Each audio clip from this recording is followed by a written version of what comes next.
Pistons ended their season. I read some ESPN article, and it was like they gave a rating system to all the NBA teams. It was like A+ through F, and we were the F. I laugh about it. I love the Pistons, man, but that's why I got to make a joke out of it because it's just kind of sad what's happened. David, did you see the Detroit sign on 94?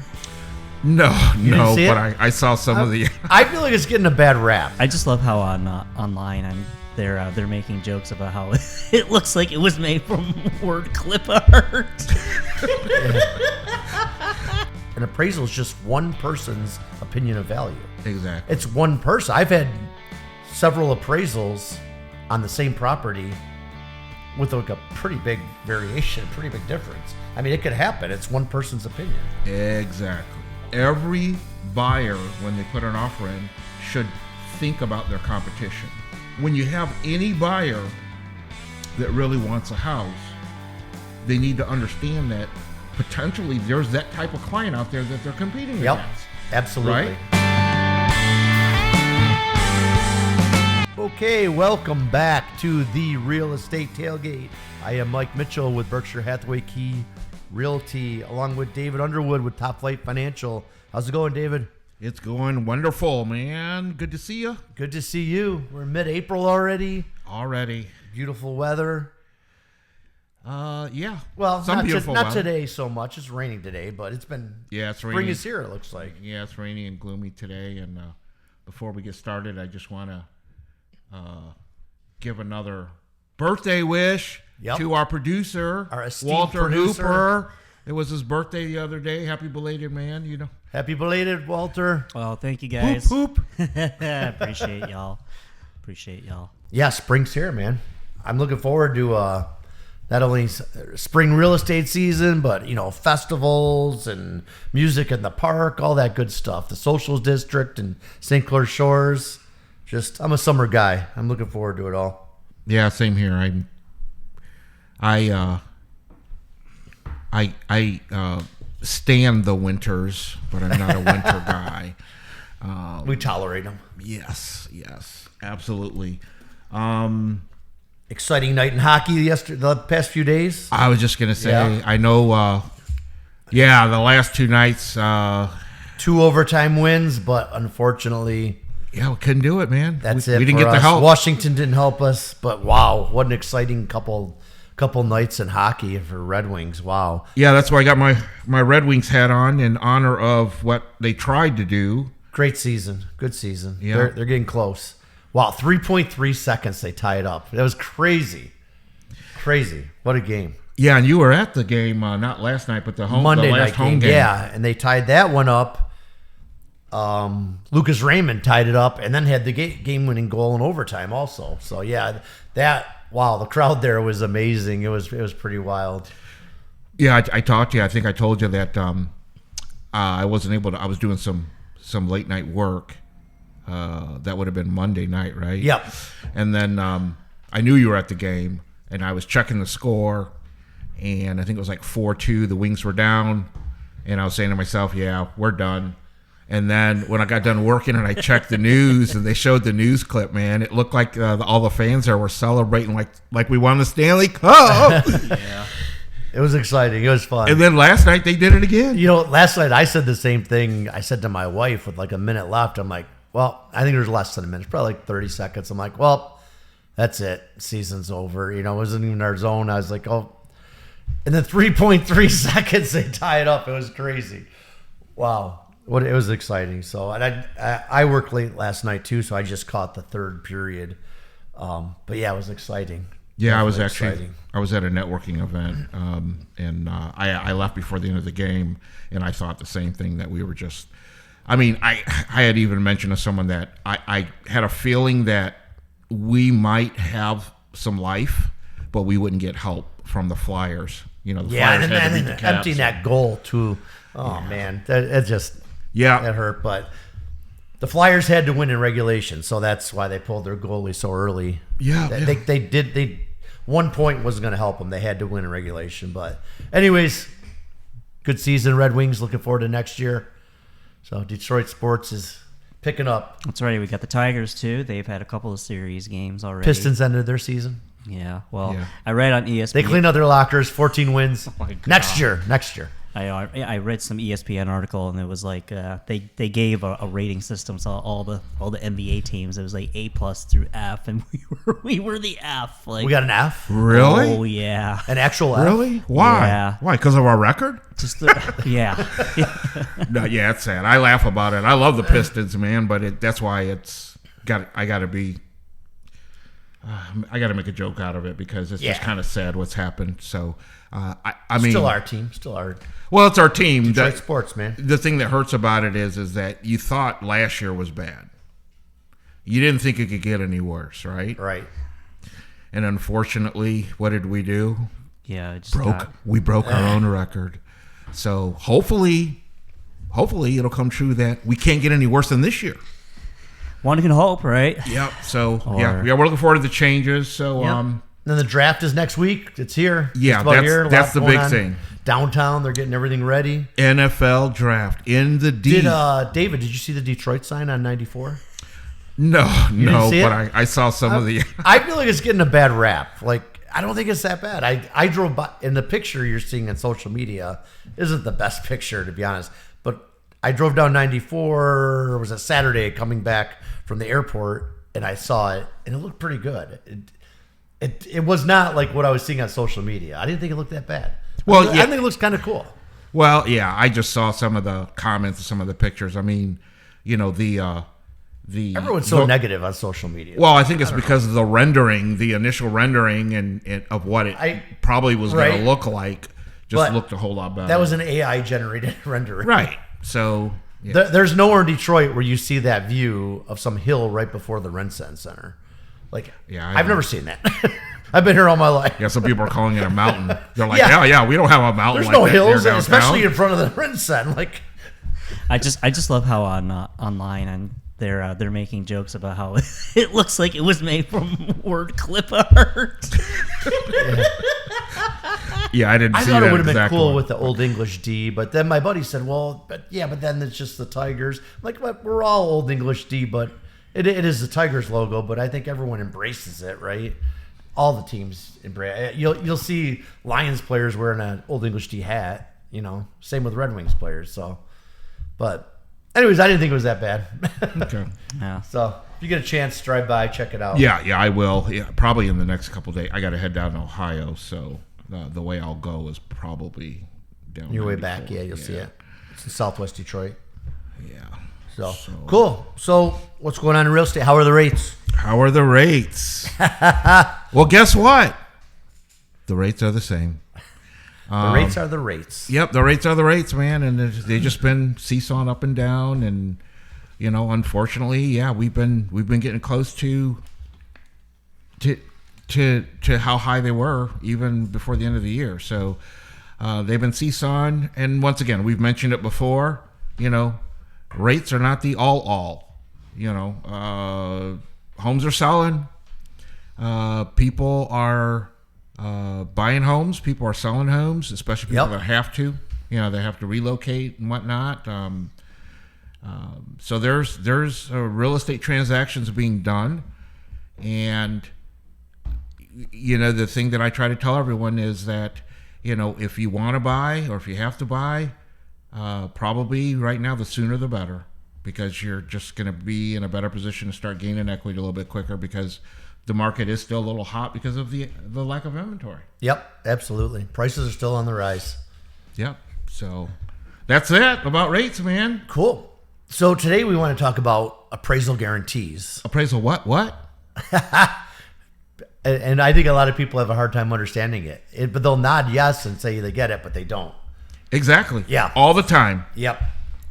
So in this market, to win bids, I always tell people what wins bids? Appraisal guarantees wins bids for the most part. And an appraisal guarantee is where you're putting up the money saying, let's use just plain numbers. Yeah. Say the house is $200,000 and you're going to overbid to win it. You're going to bid $210,000. Well, it has to appraise for that amount. So you can offer whatever you want, but if it doesn't appraise and you're getting mortgage, that offers nothing. So buyers to win it are saying, I'll give you, I'm using the example, $210,000 and I'll guarantee the $10,000 out of my pocket cash. So in addition to their 20% down or where they're putting down, they're going to make up the difference if the appraisal comes in light. So if it comes in at 205, they have to make up 5,000 difference. That's basically it, right? So right. So in layman's terms, but yeah. So let me interject because you gave a nice summary, okay? And that's the term everyone uses. Me, like always, I'm going to get a little bit technical in my breakdown. So we're going to back up a little bit. Where did appraisal guarantees come from? Well, technically, it came from what's called an appraisal gap. That's the real right. That's the real term, appraisal gap. And me being the finance guy. On the finance side, like you said, basically, when you go to buy a house at a certain price, there's going to be a required appraisal. And that appraisal, even though in most cases it's paid for by the borrower, it's really for the lender. It's so the lender can basically see the collateral, what it's worth. So your loan is going to be, in most cases, based off of that.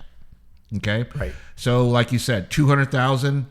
If the house is listed at $200,000 and you offered more than that, when the appraisal comes back, if the appraisal comes back at $200,000, then there's a gap between what it appraised for and what you offered, and the loan you're going to get. So let's just say you're going to get a loan and you're planning on putting 3% down. Well, the loan's going to be based off the appraised value. So that now there's a gap between your loan amount plus your down payment and what you offered, and you have to make up that gap. Right. And with the appraisal guarantee, what you're doing is you're guaranteeing that you're going to make up that gap within those certain terms. Because usually you give an amount that you're going to. Right. It doesn't have to be the full amount. Yeah, it doesn't have to be the full amount. Like we always say, every deal's different. Everything's negotiable. It can be, it could be $1,000 guarantee. Say, I'll guarantee 1,000 of it. Exactly. It could be half of it. It could be the full thing. I've seen them all different ones. Of course, the more the better. The stronger your offer is if you want to win bids. In this scenario, if it's 10,000 over, someone that gave a $5,000 guarantee, well, if someone's given the full guarantee, 10,000, that's a better offer. So exactly, yeah, because it just makes the seller know. It helps them to know that that gap's going to be covered one way or the other, and for how much. Right. And now what happens, people, these are the questions. So, and sometimes it doesn't even come into play. Me and you did one in November, and he offered over, and it didn't come into play. He offered over with an appraisal guarantee, and it appraised. Exactly. So he didn't have to bring any extra money. But if it would have, I think his was a $5,000 guarantee in that scenario, if I remember right. But then he would have had to make up the difference. But it appraised, so everything was good. I don't know why people have a hard time understanding it, though. And when I explain it, when we write an offer, everyone's all on board. But when it kicks in where they have to bring the money, they're like, wait a minute. Because I make sure they understand it, and everyone says yes. But when the money kicks in, then all of a sudden they almost get like cold feet, or they're like, wait a minute, why am I overpaying? But you're not overpaying. So that's what I want to talk about too. Yeah, and I think a lot of it just has to do with education, especially first-time buyers. I mean, don't get me wrong. Repeat buyers have a hard time understanding sometimes because we're just in a different market. Okay, back in normal times, a lot of times what would happen is, an appraisal guarantee situation wouldn't even come up. I remember there was no such thing. I never even heard of it. Well, that's what I mean. You would put an offer in 8 years ago, and if the appraisal came in low, you might, depending on the type of loan and the situation, you might, as a buyer, you might consult with your agent, and you guys might go back and try to renegotiate the price. Right. But see, we're in a different market right now. So appraisal guarantees really is part of the strategy in a lot of offers. Exactly. And I think it wins bids. Yeah, so that's one of the things that first-time buyers see. Sometimes first-time buyers don't even understand the timeline of when things happen. You see what I'm saying? In other words, They don't understand that, because I've had the question a number of times where, we don't get an appraisal before we write the offer in? Well, no, it doesn't work that way. Okay? So they're really, and this is no disrespect, but they're just clueless. They need to be taught, those things. And that's one of the things I try to do with first-time buyers. Make sure they understand the timeline of when things are going to happen, how things might happen, okay? Because it's something as simple as a closing date. They don't understand that when you write the offer, you're going to put on there when you're hoping to close. That's part of your offer. So that's why they don't understand the appraisal guarantee, where that comes into play, and when they might have to pay the money that they won't know until the appraisal comes back. And just because you're given an appraisal guarantee doesn't mean necessarily mean you're overpaying. So, especially with the way prices are increasing, sometimes the appraisers go off sold comparables from the last 90 to 180 days. Sometimes the market's just is not caught up yet, the comps. Exactly. Because things are booming. And then the other thing I always tell people, no disrespect to appraisers, but an appraisal is just one person's opinion of value. Exactly. It's one person. I've had several appraisals on the same property with like a pretty big variation, pretty big difference. I mean, it could happen. It's one person's opinion. Exactly. So I know a lot of people are like, well, why would I pay it? Why would I pay over the appraised value? Like, first of all, in this market, that's what you have to do to win the home. Like, how bad do you want it? You don't want to get crazy, but I think the largest appraisal guarantee I've had was $40,000 over, and they paid it, and they wanted it. They wanted the house, and that's a perfect. And we won the bid. And there was other ones at like 35, 30,000. Like that's what we had to do to win it. No, I'm glad you brought that up, because that's a perfect example of how every buyer, when they put an offer in, should think about their competition. Okay, what you just said. Your clients really wanted it. They knew they had to bid over. They knew they had to put in an appraisal guarantee, and they didn't have a problem paying it. They had the money to pay it. But see, that was part of your strategy. Right. So when you have any buyer that really wants a house, they need to understand that potentially there's that type of client out there that they're competing against. Absolutely. Right? Absolutely. So the point is, if there's multiple offers, you can almost guarantee that at least one's going to have an appraisal guarantee. exactly. At least, usually more. Sometimes all of them do, but you can guarantee one of them will. And that's why, you can only do so much, but you have to do the best you can. Yeah, you can only do what your financial situation allows you to do. But the point is and I'll do everything I can as your buyer's agent. But yeah, it comes to a point where we can just do the best we can. That's why I tell my clients, if we don't have the money, there's other tricks we can do and try and make our offer sweet. But ultimately, yeah, if that happens, we just we lose it and go on to the next one. So yeah, and but sometimes it's hard to convince people about putting their best foot forward. That's the toughest thing. Okay. Mm-hmm. I had a client on the phone conversation. They've actually been looking for 7 months approximately. Okay. And this is like towards the west side of the metro area. And they finally found a house that they say this is the one. This is the house. Okay. Single person. So during the conversation, we were talking about appraisal guarantees, and he needed to be refreshed because he kind of took a little bit of a break. He was traveling a lot for work, and I said, "Remember we talked about this?" I refreshed him, and then I said, "Yeah. So we're being told there's other offers. You got to put in an appraisal guarantee." I gave some examples. And he said, okay, yeah, I think I want to offer X amount of dollars, and this is what I want to do with the appraisal guarantee. Excuse me. And then he made the comment, I think this is what I'm going to go with. And that way, in case the seller comes back with a highest and best, then I can adjust my offer. So the first thing I said was, they don't have to come back with the highest and best. Okay. I think I said that in one of our other shows. I think you did too. Yeah. Because there's some people count on that, and you don't have to. See, it's that mentality. There's no rule that says you have to call for highest and best. And that's what I mean. It's hard. A good offer comes in, you can take it and sign it and be done. And that's what I mean. It's hard. You got to tell. You have to try and convince them. And sometimes they get it. Sometimes they don't. And sometimes, I'll ask the listing agent, I'm like, so what is your plan with the offers? Are you going to call for highest and best? And sometimes they might say, yeah, it looks like we are, but they're still not. They're not committed because they could, something great could come in. And that's exactly hey, what you told me you were going to call for highest and best. Well, we were, but this cash offer for $50,000 over came in. Right, and that's exactly what this agent did. Yeah. Because I had a conversation with his agent too, and that's exactly what his agent said, and that's exactly what he was told. He has basically told, well, we don't know if we're going to do a highest and best yet. Right. Okay. Right. So yeah, put your best offer in. Best foot forward. Every offer, especially if this is the house.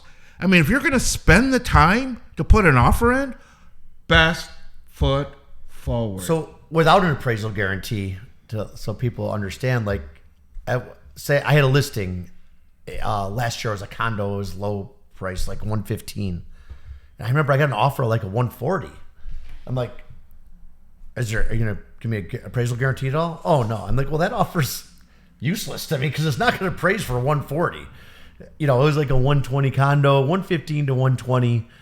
You might as well offer me $200 or $300 or $1 million because it's not going to appraise. No, it's if you're not going to back it up, that offer's useless to me when it's ridiculous like that. Same with a $200,000 house. If it's priced at market value, if it's priced close, and you offer $250, well, if you're not going to guarantee it, that offers, and that used to be before appraisal guarantees came into play. A lot of agents would do that. That was their strategy to win bids. They'd bid way over, and then when it didn't appraise, the seller would come down. But that was about 8 years ago. Now there's appraisal guarantees. Exactly. And if you don't have a guarantee, it's you can offer whatever you want, Different strategies for different times. You're exactly right. And it works both ways. Like you said, you can overbid. If you're not going to back it up, it don't mean squat. But at the same time, think about this. If you don't have an appraisal guarantee, and let's just say you put an offer in and you don't have an appraisal guarantee, there's no competition. You're the only offer. Let's just say you offer list price. Your offer gets accepted and the appraisal comes in low. You didn't give an appraisal guarantee, but the appraisal comes in $5,000 low. Remember what I said earlier? Your loan is based off of the appraised value. So what happens is you either got to renegotiate or you got to pay the difference anyway. So that's what I always tell people. They always ask that in that scenario, what happens? So I was like, well, there's three things. Either the seller can come down, or actually more than three. The seller can come down, the buyer can come up, make it up. Sometimes they'll split the difference. Exactly. They'll split it. Hey, the seller come down $2,500, the buyer come up $2,500, or you can walk away because it's usually in the contract. It's got to appraise. Yeah. So, I had one. I would tell a quick story. I had one like that. It was 2019. No appraisal guarantee. This house was the house this client wanted. It was a unique house. I would never find the same one again for this client. It was their dream house, and I think we offered, what was it, $239, something like that. Trying to remember. But anyways, it came in like $15,000, the appraisal. So we offered $230, just say $230, and it came in at $215. The seller wouldn't budge, but my client wanted that house, and the seller would not budge. They wouldn't work with us. I tried everything, even $5,000, a couple that, give us anything to lighten the load on my buyer, and they would not budge. My buyers, we tried to argue. Tried getting the appraisal changed too. We did the formal rebuttal, all that. Yeah. To no success. That's always fun. That's another show. But the appraiser wouldn't budge neither. Well, my buyer wanted this house, so they came up with the additional $15,000, and which is kind of like a guarantee almost. So they came up with the additional $15,000 to buy it, and of course people are telling them, "Oh, what are you doing? Are you crazy? You don't pay over appraised value. Why would you do that?" And I told them, you do what's best for you. This is the house you want. It's your dream house. Go for it. So fast forward, we do it. We close. Everything's good.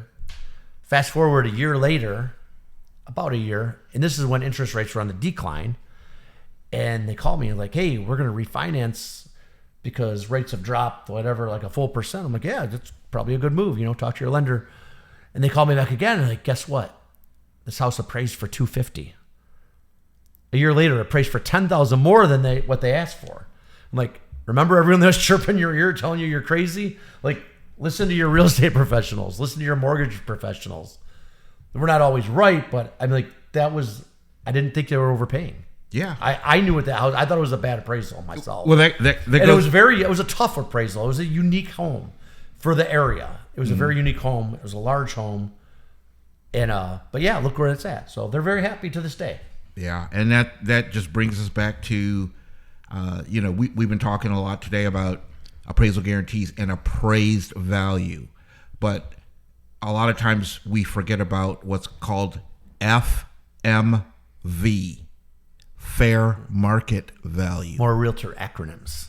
Yes, fair market value in theory really is whatever someone's willing to pay for a property, right? Yep, ready, willing, and able buyer. So, yep. And so that plays a lot in today's market, fair market value. And that's why you have people overbidding, overpaying, because that's what it's worth to them. And a lot of people are putting their thinking caps on, and they're looking in, and they're realizing that they're going to gain that equity in a short amount of time if they do, quote unquote, overpay for a house. To them, it's not overpaying. So that's where we're at. Appraisal guarantees are where it's at. It used to be cash is king. I've actually lost offers where I had a cash buyer to appraisal guarantee because because it was all about the money. Personally, I would have went with the cash offer because there's no mortgage contingency, but exactly, yeah. They wanted the money, and I'm like, "Are you kidding me? We're cash." I'm like, yeah, but this one's way over, and they're guaranteeing the full amount, and the seller wants the money. So, I mean, it was crazy to me, but that happens. Yeah. So, cash isn't always king. Not when you can back it up with appraisal guarantee and waive home inspections and all kinds of crazy stuff. So, people get crazy trying to win these bids. Yeah, well, that's just one part of the strategy. Yep. And I'm glad we brought that up and discussed that. Hoop, how are we looking on time, bro? Wow, time's flying. Yeah, 27 minutes. Wow. Okay, yeah, Really? we need to wrap it up for the day. It looks like the sun's trying to come out too, at least temporarily. I think we're going to get hit later today with some storms. But Mike, if anyone wants to get a hold of you, how can they do that? Mike Mitchell, call or text 586-291-2652. Google Mike Mitchell Realtor. How about you, David? You can Google David Underwood Mortgage, or the best way to contact me is just text or call 248-219-3457. And you can always check out our YouTube channel. Yes, sir. For this particular podcast. And like and subscribe. Yeah. And as a reminder, this podcast is the Real Estate Tailgate.